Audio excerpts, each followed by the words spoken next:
I took back my power after my wife said she wasn't my property. Now she faces the harsh reality of true independence without my responsibility. An ordinary evening had just unfolded.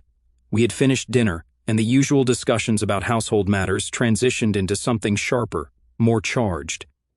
She looked at me, exasperated, as I asked her about a bill that needed paying, a routine question. Her response was anything but routine. With a tone that cut through the air, she said, "I'm not your property." Her words hung in the room like a storm cloud. At first, I didn't know how to react. Was it an accusation, a statement of defiance, or a declaration of independence? The way she said it, her tone, the look in her eyes, felt like she was drawing a line in the sand, challenging the very foundation of what I believed our relationship was built on. I didn't say anything. What could I say? I just nodded. But inside, something shifted. It wasn't anger, not at first. It was something colder, something resolute. Her words echoed in my mind as I cleared the table in silence. I thought about how much I had sacrificed over the years, working long hours, handling problems, and constantly making sure everything in her life ran smoothly. And now, I was hearing that none of it mattered because to her, I was apparently treating her like property. That night, I lay awake, replaying the conversation. Was she right? Had I been controlling? Had I reduced her role in our relationship to something transactional? Or was this her way of shirking the responsibilities we both agreed to when we got married? It was impossible to tell what she truly meant, but one thing was clear to me. She didn't see herself as accountable to me in the way I had always seen myself as accountable to her. As I stared at the ceiling in the dark, a quiet resolve grew within me. Fine, I thought. If she didn't want to be my property, I wouldn't treat her as such. But that also meant she couldn't expect me to shoulder the burden of being responsible for her. It wasn't about revenge, it was about fairness. If she wanted independence, I'd give it to her completely. The next morning she acted like nothing had happened, but I was already different. The mental shift I'd made was absolute. I decided to keep my actions subtle, at least at first. No grand announcements, no confrontations. Instead, I'd let the situation speak for itself. When she asked if I'd pay a bill that week, I told her calmly, "You can handle it." She gave me a confused look but didn't say much. It was a small thing, but to me it was symbolic. I wasn't going to be her caretaker anymore. I wasn't going to manage her life while she dismissed my role as something oppressive or insignificant. Throughout the day, I noticed other opportunities to let her take the reins. When the faucet in the kitchen started leaking, I didn't grab my toolbox. When her car needed gas, I didn't take it to the station like I usually would. Each time, she seemed puzzled, maybe even annoyed, but she didn't push back. Not yet. The declaration she had made the night before was still fresh in my mind, fueling my determination. I wasn't angry, I was focused. This wasn't about punishment, it was about balance. If she didn't want to be treated like she belonged to me, then she couldn't expect the privileges that came with that kind of relationship. I wouldn't interfere in her life, but I also wouldn't prop it up. By the end of the day, I could sense a slight tension in the air. She noticed that something was off, but she hadn't connected the dots yet, and I wasn't about to explain it to her. If she wanted independence, she'd have to own it, every single part of it. That evening, as I lay in bed once again, I felt an odd sense of clarity. This wasn't a game or a temporary phase. This was a shift in how I saw our relationship and how I would handle it going forward. Whatever came next, I was ready to let her see exactly what life without my ownership truly looked like. The next morning, I woke up early, as usual, but this time, I didn't feel the familiar sense of obligation pulling me out of bed. I stayed there for a few extra minutes, listening to the sounds of her morning routine starting down the hall. Normally, I'd be the one making coffee, but today, I stayed put. Let her take care of it, I thought. When I finally got up, I found her in the kitchen, standing near the coffee maker with a mug in hand. The car keys were next to her, and I could tell she was expecting me to mention her oil change, something she'd been reminding me about all week, but I didn't. I poured myself some coffee and sat down, scrolling through my phone as if it were just another day. "You're going to take the car in today, right?" she asked after a few minutes of silence. I didn't look up. "No, you can handle that." She froze, her mug halfway to her lips. "What do you mean you always take care of that?" I shrugged. "Not this time." "It's your car." Her eyes narrowed slightly, but she didn't say anything more. She left the house with a brisk goodbye, and I could hear the faint slam of the car door as she drove off. That was the first small crack in the routine, but it didn't end there. Throughout the day, I went about my business with a deliberate detachment. She called me during her lunch break to remind me about an insurance payment, something I'd always handled without fail. "Hey, don't forget the car insurance is due tomorrow," she said casually. I didn't hesitate. You can pay it. The account details are in the folder. There was a pause, just long enough for me to sense the confusion on the other end. Why are you acting like this? She finally asked. I kept my tone calm. I'm not acting like anything. I'm just letting you handle things. You're perfectly capable of doing it. The line went quiet again before she let out a short, disbelieving laugh. Okay, fine, whatever. When she came home that evening, the tension was palpable. I deliberately left a couple of things undone, like not taking out the trash, something I usually did without fail. I could see her glance at the overflowing bin as she walked into the kitchen. She didn't say anything, but her frustration was written all over her face. Dinner was another quiet affair. She was waiting for me to say something to explain myself, but I didn't. I cooked for myself, left the dishes in the sink, and went back to my own tasks without offering to do anything for her. It wasn't spite, it was a quiet demonstration of what life looked like without the responsibilities she had come to expect me to shoulder. That night, she finally broke the silence.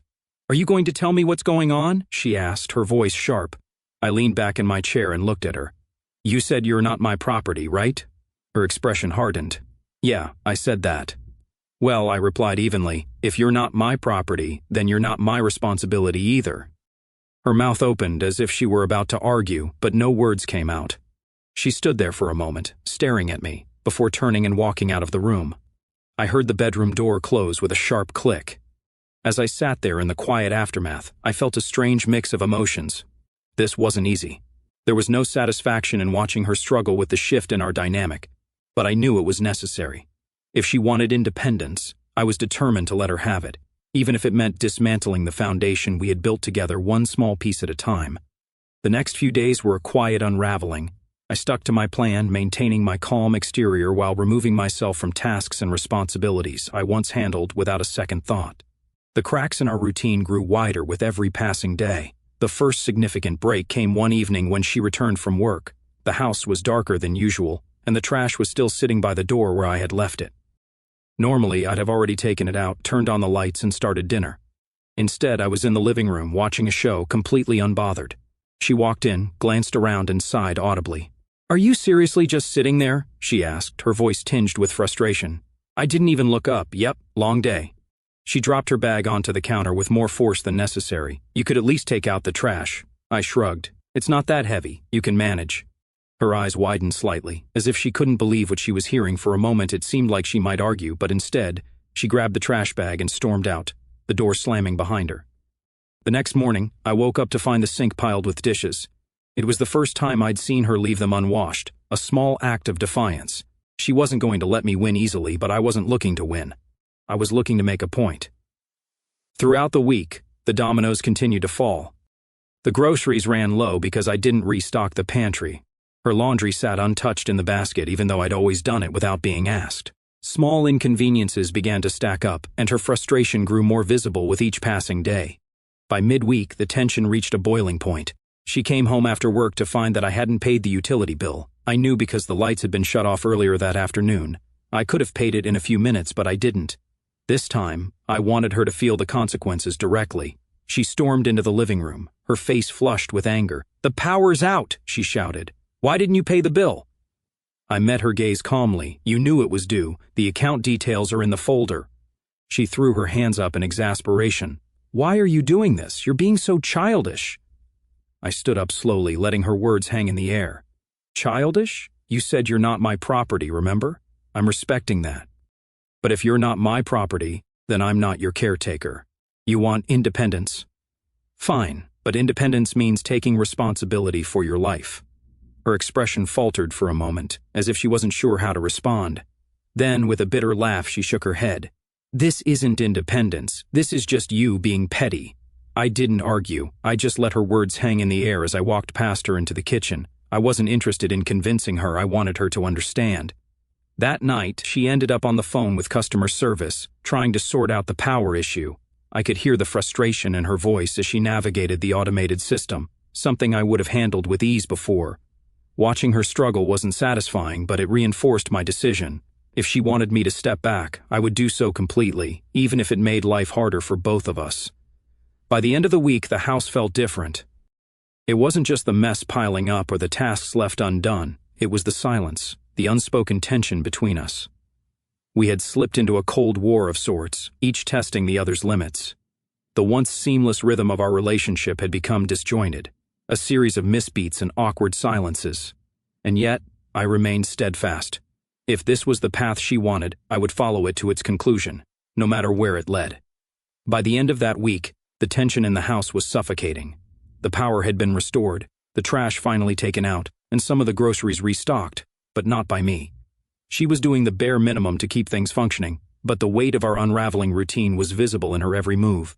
The silence between us had turned into a battlefield, each of us waiting for the other to speak first. That Saturday morning, I was sitting at the kitchen table, drinking coffee and scrolling through my phone. She walked in, her hair still messy from sleep, and went straight to the fridge. The empty shelves greeted her, and she slammed the door shut. "This can't keep going," she said, her voice tight. I didn't look up. "What can't?"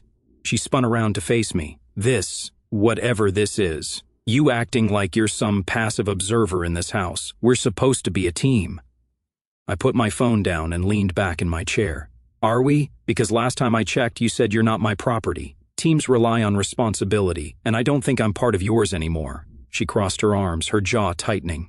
"Don't twist my words. I didn't mean I wanted you to check out of our life completely." "Well, that's the thing about words," I replied, my tone calm but firm. "Once they're out there, they mean something. You made it clear you don't want to feel like you owe me anything." "Fine, but that goes both ways." Her frustration boiled over. "This isn't about owing anyone anything. It's about respect, about not feeling like my life revolves around your decisions." I stood up, the chair scraping against the floor. "Respect?" I said, my voice finally rising. "Do you think respect is me silently fixing every problem, paying every bill, and cleaning up every mess without so much as a thank you? Do you think respect is telling me that all of that effort makes you feel like property? Because if that's what you think, then you don't know the first thing about respect." She flinched, her arms dropping to her sides. For a moment, the fight drained out of her, but then she straightened, her voice quieter but no less firm. "I didn't ask for this. I didn't ask for you to do everything." "No," I said, stepping closer, "but you expected it. Every time I stepped in to make things easier, you let me. Every time I picked up the slack, you leaned on it. And when I tried to talk about how it felt to carry all of that, you dismissed it as control." Her eyes glossed over, and she looked away, her hands clenching into fists. "So what now?" she asked, her voice breaking slightly. "Do we just keep tearing each other apart?" I didn't answer right away. Instead, I turned back to the table, picking up my coffee cup and staring into it. "I don't know," I admitted finally, "but I do know I'm done being the only one carrying the weight. If this is what you wanted, true independence, then you've got it. But don't expect me to pick up the pieces when things fall apart." She stood there for a long moment, as if waiting for me to take back my words. When I didn't, she let out a shaky breath and walked out of the room. I heard the bedroom door close softly this time, a far cry from the slamming doors of the past few days. I stayed in the kitchen for a while, my coffee growing cold in my hands. The house felt impossibly quiet, the kind of silence that settles in after a storm. For the first time, I wasn't sure if there was anything left to salvage, or if either of us even wanted to try. After that confrontation, things didn't magically resolve. If anything, the divide between us seemed to deepen. Days passed in a strange, tense limbo where we shared the same space but moved around each other like strangers. Every interaction felt calculated, every word measured. It was clear that neither of us knew how to bridge the gap, or if we even wanted to. The first ripple of consequences came when her friend Emily called. Normally, Emily would call her directly, but this time, she reached out to me. "Hey," she said cautiously. "I've been trying to get a hold of her, but she's not answering. Is everything okay?" I hesitated. "She's fine," I replied, "just busy." "Busy?" Emily sounded skeptical. "She missed lunch with us on Saturday." That's not like her. I didn't know what to say, so I deflected. "Maybe you should ask her about it." That seemed to be the end of it, but it wasn't. A few days later, my mother called. Apparently, my wife had confided in her during a moment of frustration. My mother's tone was stern, the way it had been when I was a teenager in trouble. "What's going on between you two?" she demanded. "She said you're refusing to help with anything. That doesn't sound like you." I sighed, pinching the bridge of my nose. "It's complicated." "Well, maybe you should uncomplicate it," she snapped. "Marriage isn't about keeping score, it's about partnership." Her words stung, but I didn't argue. There was no point in explaining the nuances to someone who wasn't living in our house. who didn't feel the weight of unspoken expectations and resentment that had built up over years. The fallout wasn't just personal, though. The strain started creeping into other areas of our lives. At work, I found myself distracted, replaying conversations in my head, wondering where it had all gone wrong. She was dealing with her own challenges. I overheard her on a Zoom call with her boss, apologizing for missing a deadline. That wasn't like her. She was always the one who had it together, who stayed on top of things. But lately, the cracks in her professional demeanor were starting to show. One evening I came home to find her sitting on the couch with her laptop open, her face buried in her hands. She looked up when she heard me come in, her eyes tired and red. "The Wi-Fi isn't working," she said flatly. "I called the provider, but they said the account is overdue." I stood there for a moment, torn between stepping in and letting her handle it. Finally, I said, "You know how to pay it right." She didn't respond. Instead, she closed the laptop and leaned back against the couch, staring at the ceiling. "I can't do this anymore," she whispered. Her words caught me off guard. "What do you mean?" "This," she said, gesturing vaguely at the room. "All of it. I feel like I'm drowning, and you're just standing there watching." I wanted to argue, to remind her that this was the independence she had asked for, but looking at her in that moment, I couldn't. She didn't look defiant or strong. She looked exhausted. And that's when it hit me. The consequences of our standoff weren't just affecting her. They were affecting both of us. The house was a mess, the bills were piling up, and we were both too stubborn to admit that this wasn't working.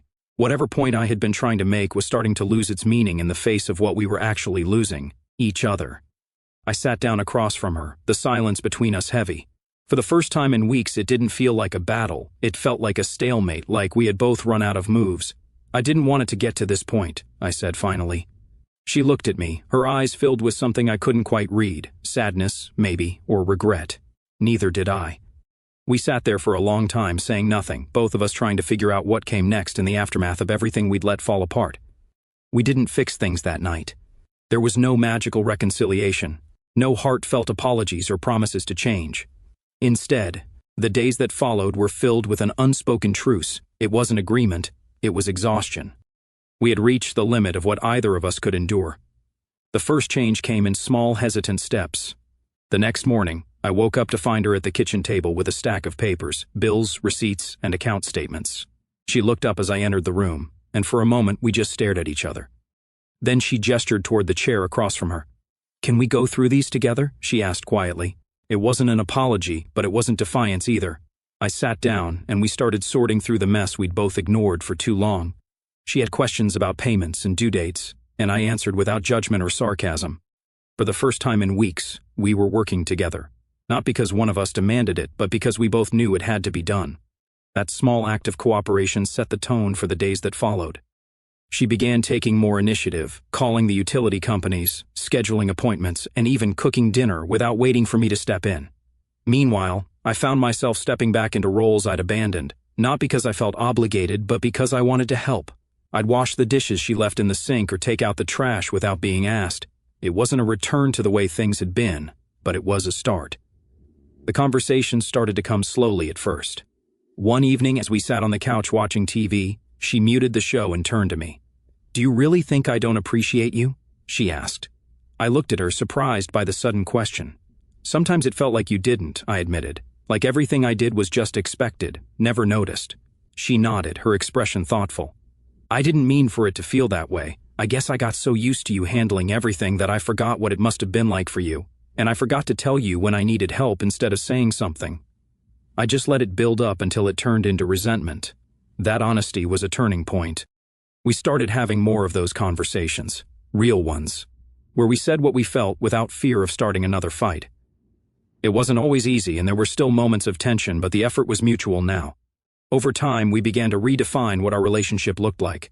It wasn't about one of us carrying the other anymore. It was about sharing the load.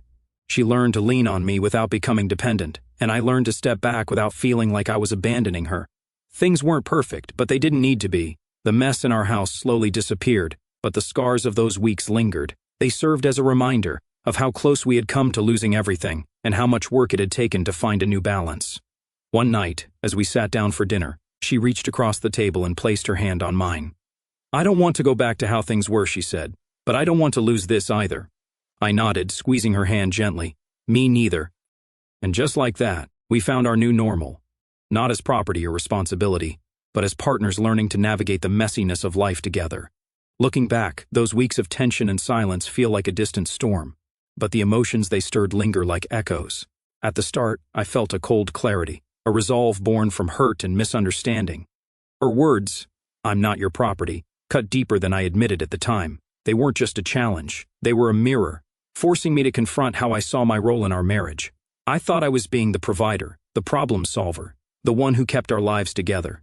But in her eyes, my efforts had become a cage, and that realization shook me. I wasn't angry so much as wounded, grappling with the idea that my sacrifices might have been misread as control. As I stepped back, letting her take on the responsibilities I'd always handled, I felt a strange mix of liberation and guilt. There was freedom in releasing the weight of being the fixer, but guilt crept in when I saw her struggle. Watching her fumble with bills or grow frustrated with the mounting chaos wasn't satisfying. It was humbling. I began to see how much I'd taken on, not just out of love, but out of a need to feel indispensable. Her words had forced me to question that need, and in doing so, they revealed a truth. I'd been defining our partnership through my actions, not our mutual understanding. The silence between us was the hardest part. It wasn't just the absence of words, it was the absence of connection. I missed her laugh, her quiet presence, the way we used to move in sync, but I also felt a stubborn pride, a refusal to back down until she understood my perspective. That pride nearly broke us. When I saw her exhausted, admitting she felt like she was drowning, my resolve cracked. I didn't want to win, I wanted us to find a way forward. That moment of vulnerability, hers and mine, became the bridge we needed. Now, as we rebuild, I feel a cautious hope. The scars of those weeks remind me how fragile our bond is, but also how resilient. I've learned to let go of the need to control, to trust her strength, and to value the partnership we're forging. There's relief in knowing we're both carrying the load, not out of obligation, but out of choice. I still feel the sting of those early days, the fear that we might not recover, but it's tempered by a quiet pride in how far we've come. We're not perfect, but we're honest, and that feels like enough.